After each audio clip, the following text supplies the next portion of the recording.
아득한 옛날 세상은 몹시 어지럽고 혼란스러웠습니다. 하지만 아주 높은 산꼭대기 하늘과 가장 가까운 곳에는 천년 묵은 개수나무 한 그루가 늠름하게 살고 있었습니다. 천년을 살아온 나무답게 개수나무의 줄기는 우람했고 나뭇잎은 세상을 덮을 듯 푸르렀습니다. 이런 개수나무의 모습을 사모하게 된 하늘나라에 선녀가 있었습니다. 선녀는 해마다 나뭇잎이 발갛게 물드는 계절이면 개수나무를 찾아와 한나절씩 놀다가 하늘로 올라가곤 했습니다. 선녀는 우람한 나무줄기에 기대어 비파를 타면서 고운 목소리로 노래를 불렀어요. 가을바람을 타고 선녀의 노랫소리가 울려 퍼지면 줄기는 살짝 팔을 흔들며 박자를 맞추었고 나뭇잎들은 고개를 끄덕이며 화음을 넣어 주었지요. 그렇게 개수나무와 선녀의 사랑은 깊어갔습니다. 마침내 개수나무의 고든 영혼과 선녀의 아름다운 마음은 서로 맺어졌고 얼마 지나지 않아 예쁜 아기가 태어났습니다. 개수나무 아버지의 늠름한 모습과 선녀 어머니를 빼닮은 사내아이였습니다. 둘은 그 아이를 나무동자라고 부르며 지극한 사랑으로 키웠습니다. 선녀와 개수나무의 정성어린 보살핌 속에 나무동자는 무럭무럭 자라났습니다. 어지러운 세상도 사람들의 미움과 싸움도 나무동자의 맑은 마음을 더럽히지는 못했어요. 나무동자는 바람과 구름, 햇살과 비를 친구 삼아 건강하게 컸습니다. 그러던 어느 날 이별은 너무 갑자기 다가왔어요. 나무동자가 15살이 되자 선녀는 개수나무와 나무동자를 남겨놓고 하늘로 올라가 버렸답니다. 개수나무와 나무동자는 너무 슬펐지만 서로 의지하며 살아갔습니다. 어느 해 여름날이었어요. 갑자기 세찬 바람이 검은 먹구름을 몰고 오더니 장대 같은 빗줄기를 퍼붓기 시작했습니다. 비는 석 달 열흘 동안 쉬지 않고 내렸고 세상은 온통 물바다가 되고 말았지요. 땅의 모든 것은 물로 뒤덮였습니다. 개수나무와 나무동자가 사는 산꼭대기에도 물이 차오르기 시작했어요. 개수나무가 아들에게 말했습니다. 아들아, 이리로 올라오렴. 나도 더 이상 버티지 못할 것 같구나. 이제 곧 뿌리가 뽑혀 물살에 휩쓸릴 테니 나를 꼭 붙잡도록 해라. 나무동자가 개수나무에 올라타자 세찬 물살이 기다리기라도 한 것처럼 개수나무를 핥히고 지나갔습니다. 천년 세월을 이겨온 개수나무도 끝내 뿌리가 뽑혀 물살에 휩쓸리고 말았습니다.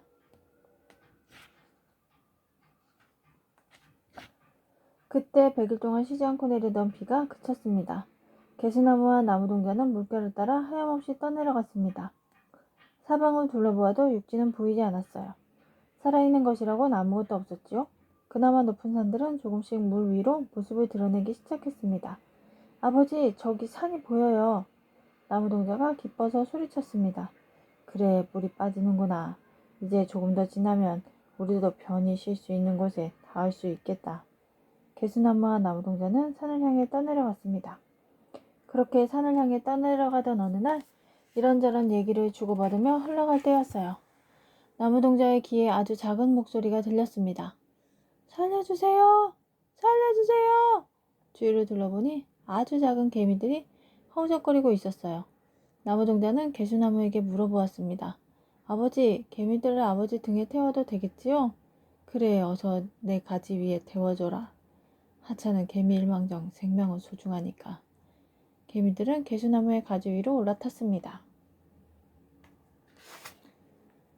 한참을 더 흘러가자 이번에는 모기들이 날아와 사정했습니다. 동자님, 저희들을 살려주세요. 오랫동안 쉬지 않고 날았더니 날개가 아파서 더 이상 날 수가 없어요. 나무 위에 앉아서 쉬게 해주세요. 모기들의 지친 모습을 보자 나무동자는 마음이 너무 아팠습니다. 아버지, 모기들을 쉬게 해주면 안 될까요? 그래, 어서 내 잎사귀 위에 앉게 해라.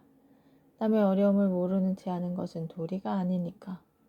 이래서 모기들은 개수나무의 가지 위에 내려앉아 지친 날개를 쉴 수 있게 되었습니다. 개수나무는 아들과 개미떼와 모기떼를 싣고 또 하염없이 떠내려갔습니다. 그런데 이게 웬일일까요? 저 앞에 사람이 허우적거리고 있는 게 보였어요. 가까이 다가가 보니 나무동자만한 소년이었습니다. 사람 살려! 사람 살려! 나무동자는 이번에도 개수나무에게 물어보았어요. 아버지, 저 아이를 살려줘야겠지요? 그런데 개수나무는 뜻밖의 말을 했어요. 아니, 태우지 말거라. 네? 아버지, 지금 저 아이를 살려주지 말라고 하셨나요? 그냥 이 아버지가 시키는 대로 하렴. 그러는 동안에도 아이는 물속에서 계속 애걸했습니다. 나 좀 살려줘. 제발 나 좀 살려줘. 나무동자는 어쩔 줄 몰라 하며 개수나무에게 말했습니다. 아버지는 개미와 모기의 생명도 소중하다고 하셨고 남의 어려움을 외면하지 말라고 하셨어요. 그런데 왜 사람을 구하지 말라고 하시나요? 개수나무는 여전히 무뚝뚝하게 대답했습니다. 내 말을 들으렴. 저 아이를 구해서는 안 돼. 하지만 나무동자는 계속 개수나무를 졸랐습니다. 저대로 두면 아이는 분명히 물에 빠져서 죽을 테니까요. 마음 착한 나무동자는 이제 울먹이기 시작했습니다. 제발 저 아이를 구해주세요. 네? 나무동자가 울음을 터뜨리자 개수나무도 더 이상 어쩔 수 없었습니다. 자기 말을 듣지 않는 아들이 안타까웠지만 착한 마음을 계속해서 모른 채 할 수는 없었지요. 좀 그렇다면 네 마음대로 해라. 댕기머리 소녀는 이렇게 목숨을 구했고 나무동자도 친구가 생겨 덜 외로웠습니다. 개미떼와 모기떼 그리고 두 소년을 태운 개수나무는 다시 하염없이 흘러갔습니다. 얼마를 그렇게 떠다녔을까? 마침내 그들은 어느 산기슭에 다다르게 되었어요. 개미떼와 모기떼는 개수나무와 나무동자에게 인사를 하고 먼저 떠났습니다. 나무동자와 댕기머리 소년도 내렸습니다. 아버지 힘드셨지요? 이제 저희들과 함께 쉬세요. 하지만 개수나무는 머리를 흔들었어요. 아니다. 너를 지켜주는 것으로 나는 할 일을 다 했어.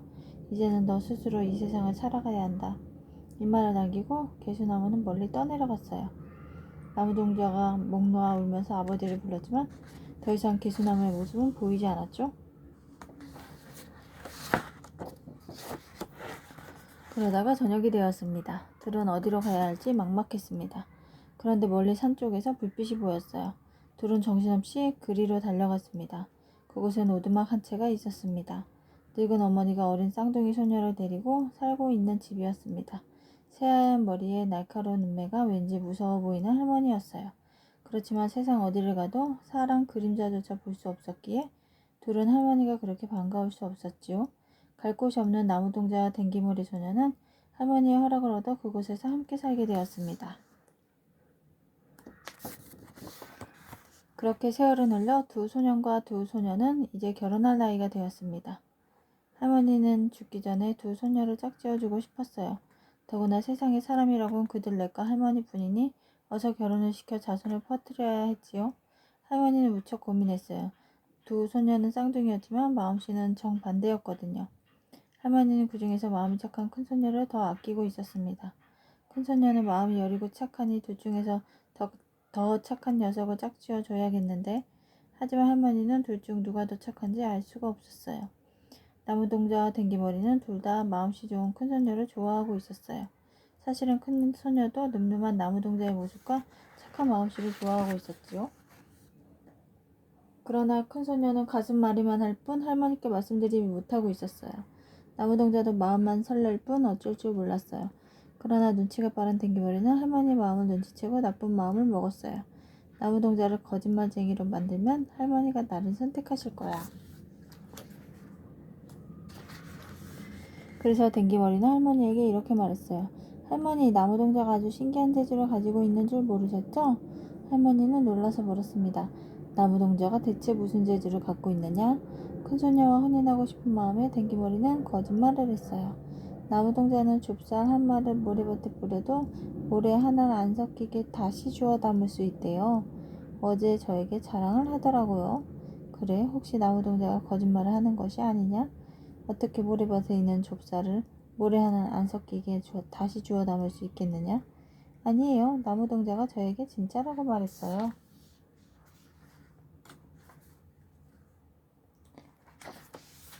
이 말을 들은 할머니는 나무동자의 신기한 재주를 시험해보고 싶었어요. 그래서 좁쌀 한 마를 모래밭에 뿌리고 나무동자를 불러 말했지요. 너에게 좁쌀을 모래 하나 안 섞이게 다시 주워 담는 재주가 있다는 얘기를 들었다. 이제 그 재주를 나에게 보여주어라. 당황한 나무동자는 자기에게 그런 재주가 없다고 몇 번이나 말씀드렸지만 할머니는 막무가내였어요. 네, 잠시 후 다시 올 테니 어서 좁쌀을 담아 놓거라. 하고는 오두막으로 돌아가 버렸습니다. 나무동자는 막막했지만 할머니가 시킨 일을 해야만 했어요. 한숨을 쉬며 모래알갱이 사이에서 좁쌀을 찾는데 갑자기 좁쌀들이 고물고물 움직이더니 자루 속으로 들어가는 것이 아니겠어요? 아, 이게 뭐지? 너무도 놀랍고 신기해서 자세히 들여다보았어요. 수백 마리의 개미떼들이 좁쌀을 물고 자루로 옮기고 있었지요. 고마운 마음에 나무동자는 개미들에게 물었지요. 너희들은 왜 나를 돕고 있니? 그중 한 개미가 말했어요. 예전에 큰 홍수가 났을 때 동자께서 저희 조상들을 구해주었답니다. 그 은혜를 갚으려고 왔습니다.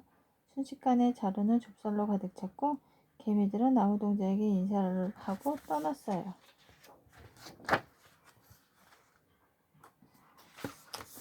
얼마 후 돌아온 할머니는 나무동자의 신기한 재주에 놀라면서 칭찬해 주었습니다. 그러나 할머니는 여전히 큰손녀를 누구에게 시집보내야 할지 결정을 내릴 수 없었어요. 나무동자의 솜씨가 놀랍기는 했지만 댕기머리가 할머니에게 잘 보이기 위해서 무딘 애를 썼기 때문이죠.